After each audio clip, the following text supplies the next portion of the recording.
नमस्कार दोस्तों। इंश्योरेंस एक बहुत ही सेंसिटिव सेक्टर माना जाता है हमारे देश के अंदर और इसको लेकर हमेशा से आपको विरोध देखने को मिलेगा कि एफडीआई इसके अंदर शायद नहीं करनी चाहिए, हमेशा ऐसा बताया जाता है। लेकिन एक बहुत ही इंपॉर्टेंट बिल पास कर दिया गया है पार्लियामेंट के द्वारा। आप यहां पर देख सकते हो, insurance amendment bill 2021 to raise FDI limit to 74%। तो यहां पर लोकसभा राज्यसभा सभी ने इसको पास कर दिया है। बहुत ही जल्द यहां पर जो फॉरेन कंपनीज हैं वो भारत की कंपनीज के अंदर अपना जो हिस्सा है उसको 74% तक कर सकती हैं। लेट मी टेल यू कि इसका एक बहुत ही दूरगामी परिणाम हो सकता है, मतलब कि यहां पर जो इंपैक्ट है वो काफी वाइड देखने को मिलेगा। उसके बारे में मैं आपसे चर्चा करूंगा। पॉलिसी होल्डर्स के लिए, हमारे लिए, सिटीजंस के लिए यहां पर क्या इसका मतलब है, हर एक चीज को डिटेल से जानेंगे। चलिए आगे बढ़ते हैं। मैं हूं अंकित अग्रवाल और अपडेट के लिए आप मुझे फॉलो कर सकते हैं इंस्टाग्राम, फेसबुक और ट्विटर पर। मेरे लेक्चर की हर पीडीएफ आपको फेसबुक पर तो मिलेगी, प्लस साथ में आप मेरा टेलीग्राम चैनल ज्वाइन कर सकते हैं by searching Ankit Agrawal official. और जैसा कि आपको पता है कि यूपीएससी का नोटिफिकेशन आ गया है। आप अपनी प्रिपरेशन अगर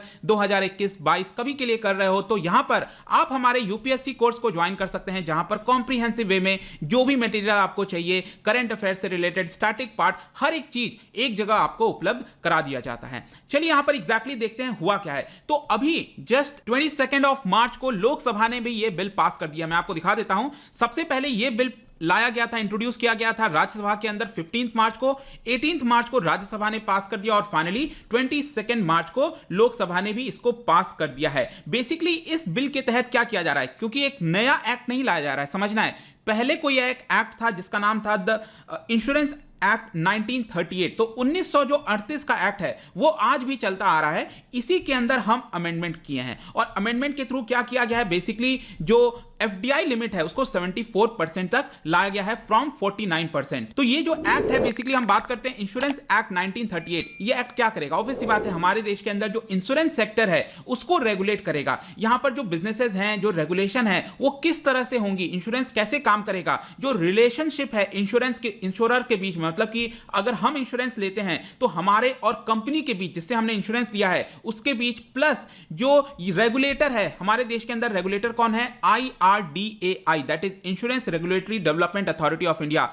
इन सभी के बीच में किस तरह का रिलेशन होगा वो डिफाइन करता है इंश्योरेंस एक्ट 1938। अब यहां पर मैंने आपको क्या बताया कि फॉरेन इन्वेस्टमेंट बढ़ा दिया गया है। पहले ये 49% था। इनफैक्ट मैं आपको बताऊं तो 2015 में ही इसको 49% किया गया था फ्रॉम 26%, और अब फाइनली 74% कर दिया गया है। तो बेसिकली यहां पर अब क्या होगा, फॉरेन कंपनीज भारत के कंपनीज के अंदर, क्योंकि आपको पता होगा जितने भी इंश्योरेंस कंपनीज, ज्यादातर अगर आप देखोगे तो वहां पर आपको इंडियन और फॉरेन कंपनी दोनों देखने को मिलेगी। जैसे कि एग्जांपल आप देखिए, इफको टोक्यो अगेन यहां पर जो जापान का है, ठीक है, भारती एक्सा ये फॉरेन की कंपनी हो गई। यहां पर वैसे ही बजाज हो गया और फिर फॉरेन का अलायंस हो गया। तो इस तरह से ज्यादातर इंश्योरेंस कंपनीज आपको कोलैबोरेट होते हुए देखने को मिलेंगे, क्योंकि आपको समझना है कि इंश्योरेंस जो सेक्टर है, जो बिजनेस है, वो बहुत ज्यादा हैवी कैपिटल उसके अंदर चाहिए होता है। इसकी वजह से एक सिंगल कंपनी शायद उसको स्टार्ट करने में उतना सक्षम नहीं होती है और इसी की वजह से फॉरेन इन्वेस्टमेंट की बहुत ज्यादा आवश्यकता होती है। मैं इसके बारे में और चर्चा करूंगा, लेकिन मैं सबसे पहले यहां पर जो ऑपोजिशन है, ऑपोजिशन पार्टी है, उन्होंने इसको लेकर वॉइस रेज किया। मनीष तिवारी जो इंडियन नेशनल कांग्रेस है, उन्होंने ये कहा कि पहले तो बीजेपी इसके खिलाफ थी। जैसा कि आपको पता ही हमेशा से हमारे देश में आता है कि यहां पर जब आप ऑपोजिशन में रहते हो तो उसके खिलाफ बोलते हो, जब आप पावर में आ जाते हैं तो उसको प्रमोट करते हैं। सेम यही चीज कांग्रेस करती थी, फिर बीजेपी करती है, ऐसे चलता रहता है। तो यहां पर जो कांग्रेस पार्टी, उन्होंने कहा है कि बीजेपी ने एक तरह से समरसॉल्ट किया है, एकदम यू टर्न ले लिया है और यहां पर इसका बहुत इंपॉर्टेंट इंप्लीकेशंस हो सकता है। तो चलिए, ये तो पॉलिटिक्स से अपनी जगह होता रहेगा, लेकिन आपके एग्जामिनेशन पॉइंट ऑफ व्यू से अगर इसके ऊपर क्वेश्चन आता है तो आपको क्या लिखना है, बहुत कुछ मैं आपको बताने वाला हूं। सबसे पहले हम देखते हैं कि ये इतना ज्यादा सिग्निफिकेंट क्यों है, क्योंकि आपको समझना है, मैंने आपको स्टार्टिंग में बताया, ये एक सेंसिटिव सेक्टर है। क्योंकि सेंसिटिव क्यों है, आप खुद सोचो, क्योंकि इसमें लोगों का पैसा लगता है और लंबे समय के लिए लगता है। आप इंश्योरेंस लेते हो 30 साल, 40 साल, रिटायरमेंट तक आप पैसा डालते रहते हो, उसके बाद पैसा मिलता है। अगर सपोज कोई फॉरेन कंपनी है वो भाग गई, लायबिलिटी कौन लेगा उसका, फॉरेन की कंपनी आ रही है। अगर हमारा इंडियन सिटीजन है तब तो हम उसको रख सकते हैं, वैसे तो इंडियन सिटीजन भी बाहर भाग जाते हैं, वो एक अलग चीज है, लेकिन यहां पर लायबिलिटी होनी चाहिए ना। तो इसी की वजह से ज्यादातर होता था कि फॉरेन के लोगों को हम इसके अंदर अलाउ नहीं करते थे। इनफैक्ट अगर आप 2000 तक देखोगे तो हमारे देश के अंदर प्राइवेट पार्टी भी नहीं थी, मतलब प्राइवेट सेक्टर का भी पार्टिसिपेशन नहीं था। लेकिन फाइनली अटल बिहारी वाजपेयी जी की सरकार के समय पहली बार इंश्योरेंस सेक्टर को खोला गया, प्राइवेट जो प्लेयर्स हैं वो आने लगे, और इवन जो फॉरेन कंपनीज हैं वो भी अपना 26% तक निवेश कर सकती हैं। मतलब कि कोई कंपनी है इंश्योरेंस की देश के अंदर, तो उसमें से 26% हिस्सा मैक्सिमम वो फॉरेन कंपनी रख सकती है। फिर उसके बाद क्या होने लगा, लगातार डिमांड बढ़ने लगी कि 26% इसको बढ़ाया जाए 49% लाया जाए। फाइनली जाकर 2009-10 के समय यहां पर जो यूपीए की सरकार है, उस समय पी चिदम्बरम फाइनेंस मिनिस्टर थे, उन्होंने यहां पर इसको प्रपोज किया कि हम 49% करेंगे। लेकिन उस समय बीजेपी थी, बाकी की जो ऑपोजिशन पार्टीज थी, उन्होंने यहां पर इसको अपोज कर दिया, और क्योंकि पता ही है आपको उस समय गठबंधन की सरकार थी तो चीजें उतनी बढ़ नहीं पाई। लेकिन फाइनली यहां पर पूर्ण बहुमत की सरकार आती है 2014 के बाद, और फाइनली जाकर 2015 में ये जो 49% है उस तक ले आया, मतलब 26% से बढ़ाकर 49% लाया गया। और अब आप कह सकते हो कि जो फॉरेन की कंपनीज हैं वो अपना मेजॉरिटी स्टेक होल्डिंग, क्योंकि 50% से ज्यादा आप अपना स्टेक रख सकती हैं, मतलब कि मेजॉरिटी स्टेक होल्डिंग जो है वो आपका फॉरेन की कंपनीज अब रख सकती हैं। अब भारत के लिए इतना इंपॉर्टेंट क्यों है? मैं भारत के लिए बता दूं आपको कि हमारे देश में अभी भी जो पेनिट्रेशन है इंश्योरेंस का वो बहुत ही कम है, बहुत कम है। चाहे आप एग्रीकल्चर में देखो, गाड़ी वगैरह के लिए तो कंपलसरी है, क्योंकि अब सरकार ने कंपलसरी किया हुआ है गाड़ी के लिए, इन सब छोटी मोटी चीजों के लिए, इसकी वजह से तो वो थोड़ा सा हमें देखने को मिलता है। लेकिन ज्यादातर आप देखोगे तो लोग जो हैं वो इंश्योरेंस लेने से कतराते हैं, उतना उनको लगता है वेस्ट ऑफ दिस थिंग है। लेकिन ये बहुत इंपॉर्टेंट होता है, क्योंकि लाइफ अनसर्टेन है, जो इंश्योरेंस है वो बहुत जरूरी होता है यहां पर इसको लिया जाए। तो हमारे देश में अगर आप देखिए, अगर परसेंटेज ऑफ जीडीपी के टर्म्स में काउंट करेंगे, मतलब जितना प्रीमियम पे करते हैं उसको परसेंटेज ऑफ जीडीपी में आप देखोगे तो इट इज जस्ट अराउंड 3.5% के आसपास, और विश्व का ग्लोबल एवरेज अगर आप देखिए तो ये 7% से ज्यादा होता है, मतलब हम बहुत ज्यादा पीछे हैं। तो यहां पर ये जो एफडीआई बढ़ाया गया है, इसकी वजह से हम यहां पर अपने परसेंटेज ऑफ जीडीपी को एक तरह से इंक्रीज कर सकते हैं, मतलब कि पेनिट्रेशन ज्यादा होगा। वो कैसे होगा मैं आपको बताता हूं। देखिए भारत के अंदर इस समय अगर आप देखोगे तो 60 से ज्यादा कंपनीज हैं जो कि इंश्योरेंस सेक्टर में है। अब जब मैं इंश्योरेंस की बात करता हूं तो लाइफ इंश्योरेंस है, नॉन लाइफ इंश्योरेंस है, हेल्थ इंश्योरेंस, सभी जितने भी इंश्योरेंस कंपनीज हैं 60 से ज्यादा हैं।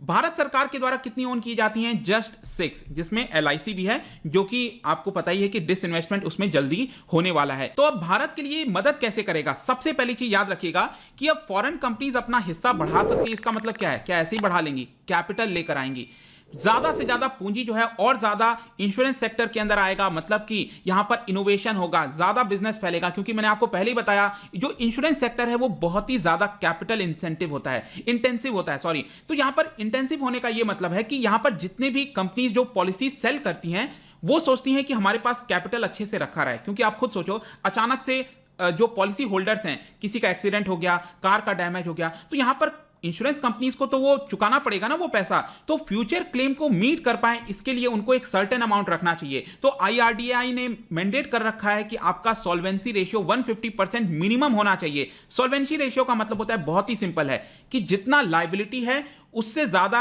एसेट होना चाहिए उनके पास। मतलब कि अगर यहां पर इंश्योरेंस कंपनी की लायबिलिटी है 1000 रुपए, तो उसके पास यहां पर जो एसेट है वो करीब 1500 का होना चाहिए। मतलब इसी को कहते हैं सॉल्वेंसी रेशियो। तो यहां पर मिनिमम 150% मैंडेट किया हुआ है। तो इतना जो पैसा है, क्या वो पॉसिबल है कि एक सिंगल कंपनी ला पाती है? तो इसी की वजह से क्या होता है, बाहर की कंपनी से और पैसा आएगा, तो इसकी वजह से फायदा होगा। यहां पर जो इंश्योरेंस का बिजनेस है वो बहुत ही लॉन्ग जेस्टेशन होता है। लॉन्ग जेस्टेशन का मतलब है कि 7, 10 साल, 15 साल कई बार तो लग जाते हैं ब्रेक इवन आने पे, मतलब प्रॉफिट ही नहीं होता है। उसके बाद से धीरे धीरे इंश्योरेंस बिजनेस के अंदर प्रॉफिट आना स्टार्ट हो जाता है। और इसी के लिए मैं कह रहा हूं कि यहां पर 74% लाना, मतलब एक तरह से यहां पर फॉरेन कैपिटल आएगा। और आपको पता है एक और कारण बताया जा रहा है कि जो पैंडेमिक का टाइम चला था तो इंश्योरेंस सेक्टर बहुत ज्यादा इफेक्ट हुआ था, मतलब कि उसके ऊपर इंपैक्ट आया था, पूंजी कम हो गई थी। तो यहां पर यह बढ़ाने का एक और इंडिकेशन है कि जो प्रॉब्लम आई है पैंडेमिक के समय, इसकी वजह से ज्यादा पूंजी मिल पाएगी और जो इंश्योरेंस के बिजनेसेस हैं वो सरवाइव कर पाएंगे। लेकिन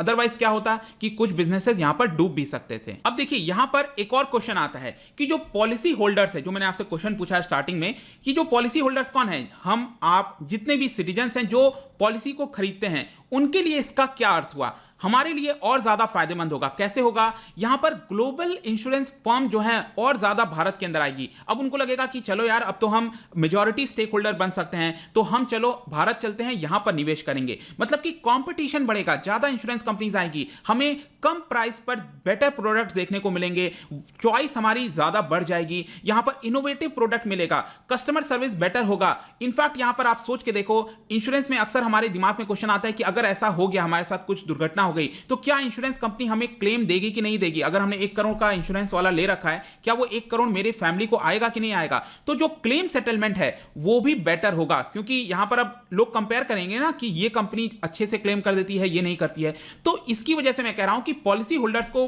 बड़ा बेनिफिट होने वाला है, ह्यूज मात्रा में बेनिफिट होने वाला है हर तरफ से, अगर हम देख के देखें।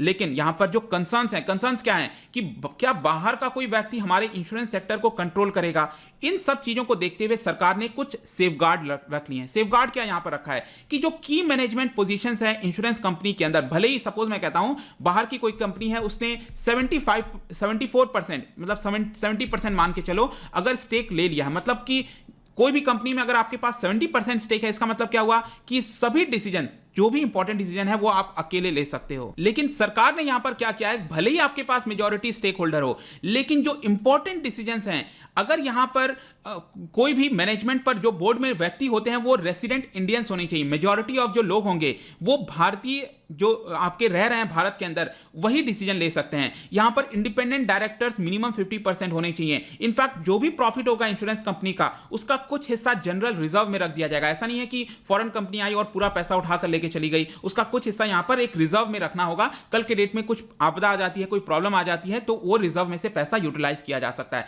तो यहां पर बेसिकली भारत सरकार कह रही है कि जो इंश्योरेंस सेक्टर के अंदर भले ही हम एफडीआई बढ़ा रहे हैं, लेकिन इसका कंट्रोल जो है उसको हम कह रहे हैं इंडियन मैनेजमेंट कंट्रोल, मतलब भारत का ही कोई व्यक्ति जो है उसको अभी भी कंट्रोल करेगा। ये कुछ चीजें हैं दोस्तों, और आई होप कि ये जो पूरा बिल पास हुआ है इंश्योरेंस सेक्टर के बारे में, हर एक चीज के पर्सपेक्टिव से आपको यहां पर काफी जानने को मिली होंगी चीजें।